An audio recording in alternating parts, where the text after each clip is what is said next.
Di era sosial media, kita sering lihat orang pamer mobil mewah, rumah megah, atau liburan ke luar negeri. Sekilas kelihatan keren, bikin iri dan seolah-olah hidup mereka jauh lebih sukses. Tapi pertanyaannya, apakah semua itu nyata atau cuma ilusi kekayaan yang dibentuk untuk terlihat kaya? Faktanya, banyak flexing yang kita lihat bukanlah gambaran hidup sebenarnya. Di balik jam tangan mahal atau mobil sport yang dipamerkan, ada cicilan panjang, utang menumpuk, dan tekanan besar untuk terus menjaga citra. Inilah yang jarang diperlihatkan. Fakta pahit bahwa gaya hidup mewah seringkali datang dengan harga mahal, bukan cuma uang, tapi juga mental dan reputasi. Flexing memang menjadi strategi untuk menarik perhatian, bahkan bisa menguntungkan bagi sebagian orang. Tapi untuk banyak orang lainnya, flexing justru jadi jebakan yang menguras hidup mereka sedikit demi sedikit. Di video ini kita akan kupas tuntas kenapa flexing seringkali cuma jadi ilusi kekayaan, serta fakta pahit apa saja yang harus dibayar oleh orang-orang yang terjebak di dalamnya. Flexing seringkali bukan sekedar pamer, tapi strategi marketing. Kamu pasti pernah lihat orang jualan kelas bisnis online atau rekrutmen MLM yang memamerkan mobil mewah, apartemen keren, atau saldo rekening fantastis. Tujuannya sederhana, menciptakan citra superhuman yang seolah-olah sukses besar hanya dengan cara instan. Flexing ini bekerja dengan baik karena menyentuh psikologi orang banyak. Saat kita melihat bukti visual, walaupun cuma ilusi, otak lebih cepat percaya bahwa cara mereka terbukti berhasil. Padahal, kenyataannya seringkali jauh berbeda. Banyak dari aset yang dipamerkan hanya sewaan, cicilan, bahkan pinjaman. Tapi bagi penonton, pesan utamanya sudah sampai. Kalau ikut jalan mereka, hidupmu bisa semewah itu. Disinilah flexing berfungsi sebagai alat jualan.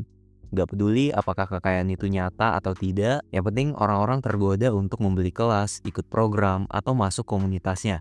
Jadi, flexing sebenarnya bukan cuma tentang gaya hidup, tapi tentang membentuk ilusi yang bisa mendatangkan keuntungan. Flexing jarang sekali dilakukan tanpa tujuan. Orang yang bilang cari duit itu gampang atau kerja dikit bisa dapat miliaran, biasanya punya sesuatu yang ingin dijual. Entah itu kursus, komunitas, atau bahkan sekedar mencari pengikut di media sosial. Intinya, flexing hampir selalu punya kepentingan di baliknya. Mobil mewah yang dipamerkan, rumah besar yang ditunjukkan, atau saldo rekening yang diunggah. Semua itu dirancang untuk bikin orang percaya bahwa mereka sudah mencapai level tertentu. Begitu orang lain percaya, mereka lebih mudah diarahkan untuk membeli atau ikut apapun yang ditawarkan. Inilah kenapa flexing bisa disebut sebagai alat manipulasi. Bukan sekedar pamer, tapi strategi untuk mengendalikan persepsi publik. Dan sayangnya, banyak orang justru jatuh ke jebakan ini karena hanya melihat tampilan luar, tanpa mau mencari tahu apa yang sebenarnya terjadi di balik layar. Di balik gemerlap yang ditampilkan, flexing selalu punya harga mahal. Untuk menjaga citra mewah, seseorang harus konsisten tampil dengan standar tinggi. Mobil harus selalu baru, rumah harus terlihat megah, pakaian harus branded, dan gaya hidup harus sesuai dengan cerita sukses yang ia bangun. Masalahnya, biaya untuk mempertahankan semua itu seringkali jauh lebih besar daripada penghasilan yang sebenarnya. Banyak orang akhirnya terjebak dalam siklus penghasilan masuk langsung habis untuk bayar cicilan mobil, sewa apartemen, atau sekedar menjaga image di sosial media. Uang yang seharusnya bisa diinvestasikan untuk masa depan justru lenyap untuk menutupi gaya hidup yang semu. Inilah fakta pahit yang jarang terlihat oleh penonton. Mereka hanya melihat hasil akhirnya seperti foto keren, video glamor, atau konten penuh kemewahan. Tapi di balik layar, orang yang melakukan flexing sering harus menanggung tekanan finansial yang luar biasa. Alih-alih kaya, mereka justru makin terjebak dalam hutang dan stres. Salah satu bahan bakar utama flexing adalah cicilan. Banyak orang ngerasa sah-sah aja pamer mobil atau rumah karena statusnya sudah punya, padahal kenyataannya masih cicilan panjang. Masalahnya, mindset ini bisa jadi sangat berbahaya. Saat orang percaya dirinya berpenghasilan besar, mereka merasa wajar untuk menanggung cicilan besar juga. Akhirnya, semua pendapatan habis hanya untuk bayar kewajiban bulanan. Belum lagi bunga, biaya perawatan, dan pengeluaran tambahan lain yang jarang diperhitungkan. Flexing dengan modal cicilan bukan hanya menciptakan ilusi kekayaan, tapi juga membangun bom waktu finansial. Begitu ada krisis, misalnya penghasilan menurun atau bisnis goyah, semua cicilan itu bisa langsung jadi beban berat yang menjatuhkan. Inilah salah satu fakta pahit di balik flexing. Hidup kelihatan mewah di luar, tapi rapuh di dalam. Orang lain mungkin melihat kesuksesan, tapi yang sebenarnya terjadi adalah perjuangan menutupi lubang keuangan dari bulan ke bulan. Masalah besar dari flexing adalah ekspektasi publik yang harus selalu dipenuhi. Begitu seseorang sudah terbiasa tampil dengan citra mewah, orang-orang akan menunggu flexing berikutnya. Kalau sekali aja terlihat turun level, maka image sukses yang dibangun bisa runtuh dalam sekejap. Tekanan ini bikin banyak orang terjebak dalam lingkaran tak berujung. Mereka terus dipaksa mencari cara agar bisa mempertahankan gaya hidup meski kondisi finansial sudah nggak sanggup lagi. Ironisnya, begitu akhirnya jatuh, entah karena bangkrut, gagal bayar cicilan, atau bisnis merugi, hampir nggak ada yang merangkul. Justru banyak yang menertawakan dan menghujat. Inilah risiko terbesar flexing, cepat menaikkan citra tapi juga cepat menjatuhkan. Semua orang mungkin akan terkesima di awal, tapi sedikit sekali yang peduli ketika topeng itu runtuh. Dan pada akhirnya, orang yang terjebak flexing harus menanggung beban sosial dan beban mental sendirian. Flexing sebenarnya ada dua jenis, yang pintar dan yang bodoh. Flexing pintar biasanya dilakukan sekedar untuk menciptakan impresi tanpa benar-benar keluar biaya besar. Contohnya, pinjam mobil mewah untuk foto, sewa studio dengan latar belakang ala-ala rumah elit, atau sekedar pakai barang branded yang dipinjam. Biayanya kecil, tapi efeknya bisa besar. Sebaliknya, flexing bodoh adalah ketika seseorang benar-benar memaksakan diri membeli barang mewah dengan cicilan panjang, atau bahkan berutang besar demi terlihat kaya. Ini jauh lebih berisiko karena biaya untuk mempertahankan gaya hidup itu bisa menguras tabungan dan mengikat mereka dalam beban finansial jangka panjang. Flexing pintar masih bisa dianggap strategi selama ada tujuan jelas di baliknya, misalnya untuk marketing. Tapi flexing bodoh hanya berujung pada kerugian. Bedanya tipis, tapi dampaknya sangat besar. Dan sayangnya banyak orang justru terjebak di jalur kedua, yaitu flexing bodoh tadi. Flexing juga subur di Indonesia karena faktor budaya. Kita sering bangga menyebut diri sebagai bangsa religius. Tapi dalam praktik sosial, ada kecenderungan kapitalistik yang kuat. Orang kaya selalu dipandang lebih benar, sementara orang miskin seringkali dianggap gagal. Akibatnya, flexing jadi cara cepat untuk mendapatkan validasi. Begitu seseorang tampil dengan mobil mewah atau rumah besar, langsung dipandang sukses, dihormati, bahkan dianggap panutan. Sementara yang hidup sederhana seringkali dipandang sebelah mata. Meskipun sebenarnya finansial mereka jauh lebih sehat. Fenomena ini bikin flexing makin efektif di mata publik, karena di masyarakat kita, status seringkali diukur dari tampilan luar, bukan dari isi sebenarnya.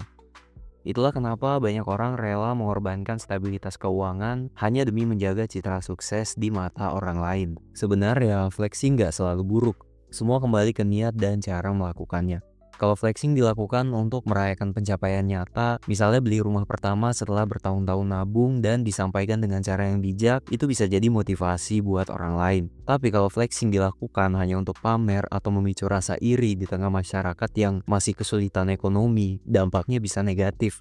Selain menciptakan ilusi kekayaan, flexing semacam ini bisa menimbulkan kesenjangan sosial dan bahkan berujung pada sanksi sosial. Artinya, ada etika dalam flexing. Pamer pencapaian boleh-boleh saja asal sesuai kenyataan dan punya nilai yang inspiratif. Tapi kalau tujuannya cuma buat terlihat lebih hebat daripada orang lain, maka flexing itu lebih banyak merugikan daripada menguntungkannya, baik buat orang yang melakukan maupun buat yang melihatnya. Di balik fenomena flexing, ada faktor psikologis yang seringkali nggak disadari. Menurut banyak riset, orang cenderung flexing karena dua hal, narsis atau insecure. Narsis muncul dari kebutuhan untuk selalu terlihat lebih unggul dari orang lain. Sementara insecure biasanya datang dari pengalaman masa lalu. Misalnya, pernah hidup miskin, minder, atau sering diremehkan. Ketika akhirnya punya uang atau akses ke barang mewah, mereka terdorong untuk menunjukkan bahwa hidupnya sudah berubah. Flexing jadi semacam cara balas dendam atau validasi diri. Sayangnya, kebiasaan ini justru bisa makin memperdalam rasa kurang puas, karena standar pengakuan publik nggak pernah ada habisnya. Semakin sering flexing dilakukan, semakin tinggi pula tekanan untuk menjaga image. Pada akhirnya, orang yang awalnya insecure justru bisa semakin rapuh, karena kebahagiaannya bergantung pada pujian dari luar, bukan pada ketenangan dalam diri sendiri. Flexing bukan cuma berdampak pada orang yang melakukannya, tapi juga pada orang yang melihat. Banyak anak muda merasa minder, frustasi, bahkan depresi karena sibuk membandingkan hidupnya dengan standar ilusi yang ditampilkan di sosial media. Lihat orang lain upload foto liburan mewah, langsung merasa hidupnya gagal. Lihat teman pamer saldo rekening, merasa kerja kerasnya nggak ada artinya. Padahal seringkali yang ditampilkan hanyalah potongan kecil dari kenyataan. Bahkan bisa jadi hasil cicilan atau pinjaman. Korban flexing inilah yang akhirnya ikut terjebak dalam lingkaran konsumtif. Demi terlihat nggak kalah, mereka mulai ikut-ikutan flexing. meski harus pakai uang yang sebenarnya nggak mereka punya. Dari sini muncul fenomena pinjol, cicilan konsumtif, sampai gaya hidup yang jauh lebih besar dari kapasitas finansialnya. Solusi satu-satunya adalah literasi finansial dan kemampuan untuk memfilter konten. Ingat, nggak semua yang berkilau itu emas. Tugas kita bukan membandingkan diri dengan ilusi orang lain, tapi fokus membangun kehidupan yang benar-benar sehat dan realistis. Jadi, flexing seringkali bukan tanda kesuksesan, tapi sekedar ilusi kekayaan. Di balik mobil mewah, rumah megah, dan saldo fantastis yang dipamerkan, ada cicilan, hutang, dan tekanan besar untuk terus menjaga citra. Fakta pahitnya, flexing cepat menaikkan image, tapi juga bisa cepat menjatuhkan image. Flexing mungkin bisa jadi strategi marketing atau sekedar cara validasi diri. Tapi kalau dijalani tanpa kontrol, justru berujung pada kerugian, baik finansial maupun mental. Dan yang lebih parah, flexing juga menciptakan korban. Orang-orang yang minder, frustasi, atau bahkan ikut terjebak dalam gaya hidup semu karena membandingkan diri dengan apa yang mereka lihat di sosial media. Ingat, kaya yang sesungguhnya bukan soal terlihat mewah di mata orang lain, tapi punya stabilitas, ketenangan, dan kebebasan finansial. Jangan biarkan ilusi kekayaan menipu kamu. Bangunlah kehidupan yang nyata, bukan sekedar cerita indah di feed Instagram. Terima kasih sudah nonton sampai detik ini. Semoga video ini bisa bikin kamu mikir lebih dalam tentang arti sebenarnya dari kekayaan dan berani mempertanyakan lagi hal-hal yang selama ini dianggap sepele. Sampai jumpa di video Sang Perintis yang berikutnya.